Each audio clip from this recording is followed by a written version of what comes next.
Kofi Adoma wani no oka ekuo bi ho na saa kuo no ya be friend say Freemason anase Occult na saa kuo na Kofi Adoma wani eka ho no ansa na ebebo Kofi Adoma wani abaso no na dwuma ono ye wo saa Occult ekuo ni mu nyina ne say o promote gayism and lesbianism. Ya dwuma bio me say obi ada wo abada bia nwane ye ntena Ghana momu sisi ebiem sisi ani ye bie ye nyan ye nimnyansa ya dwuma bie me say Ghana kwan ye befa so ye beji Ghana man na si ho bia no papa Africa me ne medom ye me ne matuate dom ye begina na ya gi Ghana e de si ho ama me nom yenu nene back to the topic me see ye yama mpanifo nkwasiafo no aimless leaders ni fidi ho a abranti a ono so ebo ne ho moden sa obeboa ama Ghana akonachi no ya fe ne Kofi Adoma wanwani enti abranti emu omonim Kofi Adoma wanwani no mu be study a owo TV owo online TV bi ya fe ne Kofi TV na Kofi TV na ade a oye nyina na se asawofo nko anodo mo betena TV ne so asawofo nko ana be hu mo Kofi Adoma wanwa TV so anya obi a ne to so a omiamia obi nufu wa miamia obi nufu a otale obi to ena odi promote lesbianism ena gayism Kofi Adoma wanwani juma ono so ti Ghana ono so ye no no ebiribie dry me see e be sole wo san kwasiafo we nyina so play video no so wa bala ne so a share video no ne nkwachiri mo fa bi ntake Kofi Adoma wanwani kwasiampa ni ne say wa promote lesbianism wo de Ghana fo adwen adi agorache na ebiribie dry yehunu ne to suban owo mu no ebiribie dry yehu ontime fa ya adwen eni agorobiem Kofi Adoma wanwani ebiribie dry yehunu wo nturom wontime fa ya wontime eme promote gayism and lesbianism ewo Ghana na ye fa mo wa baso ewo ekufun bi ya wotram Occult ku ekuo bi ya wom Illuminati ku bi ya odo ho akwadwan ni ntino wo ba be promote washa agya tum se wo ba be promote gayism lesbianism ewo Ghana na wo de nya wo wa baso bode ewo ekuo a wakwadwan ni wo yi Kofi Adoma wanwani kwasiampani ne to nchen a the TV station wonya nyansade bia anye wo so a odi promote gayism and lesbianism wa Jafra branch bi Zionfilx ono so trend wo Ghana pa o kan kwasiafo no ho ono so ka ekuo ne ho ekuo na Kofi Adoma wanwani wo mu no ono so ka ho enti wo be hu Zionfilx bia no asawofo a ewo Ghana omo aseda bo asawo agidin kakra no wo be ko ne page no sa nkrofo ne nko na oyo mu interview kwasiampani bi tise Fiashua Sinega Moisha Budu kwasiampani bi tise Benedict Agafa asawoni we Tracy Buachi obeko Zionfilx eni Kofi Adoma wanwani TV so no ana omo online TV so no sa enkwasiafo we nko a ene wo ho a o promote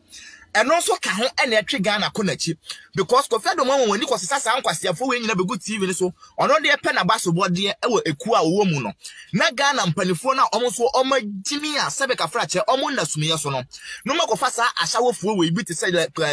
Fiashua Sinega kwasiampani bi te se Tracy Buachi asawoni bi te se Benedict Agafa na omo de Ghana sinyina sika no to dan masa nkwasiafo we enti wo be hunu se Ghana no obeko obi te se Fiashua Sinega fie no owo ka ma akotere onye adwuma bia Tracy Buachi obeko ne fie no onye adwuma bia owo ka ma be yese 4 wa hata ba akoso a eno kra de ontwi kura mesre wa bala na so a share video no na enkwachiri na etimi nkoduru empanifo enkwasiafo nanim jaini enya kokuduru medin de papa Africa platform we so enya kokuduru ekanya nsasam ekire Ghana mpanifo na omagimi no a omo mpese omo be ma Ghana atumpon no platform we so enya kokuduru eka empanifo nkwasiafo no mo Ghana no anim se omo nya bibi papa emfa mo omo man edi ameje so eye papa Africa Kofi Adoma wanwani eye kwasiampani pani bia owo oman ni mu a youth ni ya hye na che bibia eye enkoso bia no Kofi Adoma wanwani TV so unhu bi da na emom yankofa bodanfo bi mind games omo akendom no ni di Kofi Adoma wanwani no ene me ba be kirem ni di Kofi Adoma wanwani no ene me kire ni din na se Adoma no Ene di kan no me ba be kire wo ase. It stands for all nation. Ene di Kofi Adoma money ni din no anim no it stands for all nation. So what ase enti Kofi Adoma money gayism a ekoso ewo Ghana nyina. Lesbianism a ekoso ewo Ghana nyina. Eye Kofi Adoma money ene abrante bi a ye friend say Zionfilx. Omo na omo nsa sha ase ene omo promote gayism. Maame kwasi ampani bi. Maame kwasi ampani bi so ekita platform bi. Omo friend Nayas. Maame kwasi ampani mo no mo fa omodin ne tutudwa. Maame kwasi ampani bi a say wa mobra. Timefo bi ni nufu ka fon bi. Kwasi bi ti say omo friend Nayas. Ono so ka ho ene omo promote lesbianism. Kwasi ampani bi so ekita platform bi a o se ye friend enwi papa. Tie ni yo.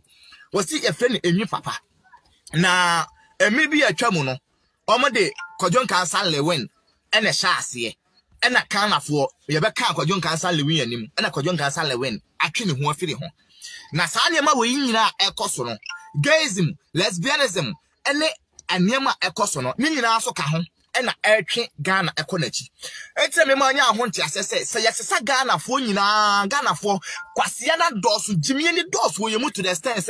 se yesesa Ghana fo nyina kogu aburochire kwase afo ombe kwa koma aburo ne de aburofo de begu Ghana fo ankwase afo no ebema within 1 week no aburochire adane Ghana na Ghana abedane aburochire me se wo pese yanto beta na Kofi Adoma wani asem so ne ya wo back to the topic. Abrante ne efe ne Kofi Adoma wani no wonim na mayi ni picture akire gayism a ekoso a emema efa mema ema efa ema no eye Kofi Adoma wani abrante bi efe ne Kofi Adoma wani ene hye saa ade ni nyina ase na ne oya ne se mo study ne TV na our platform bi mo study TV ne so a oba ade obeye nyina na se okofa asawofo bi ti se Tracy Boache Benedict Agafa Moyisha Budu ene o makeka ho ene okofa omegu TV ne so enti obe Kofi Adoma wani kwase ampani saa no de bia ne platform so no eye asawofo anya Tracy Boache a eye asawofo ho dawuro ene omogbo ena obi nsusu nya kokuduro na ode ne platform ebe boa Ghana ama Ghana atimi akonanim na wabo fix the country ho dawuro a na waba betre TV ne so na waba begimi ebribie do Kofi Adoma wani ubejai jimie no ewa platform ne so se wonya obi enka no kwere nkyere wa Papa Africa ye ne nya kokuduro company fo na yidi boni nanim ye nya kokuduro kanya asasam kyere Ghana mpanifo na omo jimi na sebe kafra che omo se omo man na omo fasika na omo de akotena obi ma so na omo se omo man na omo de omo ma akwakogu abroche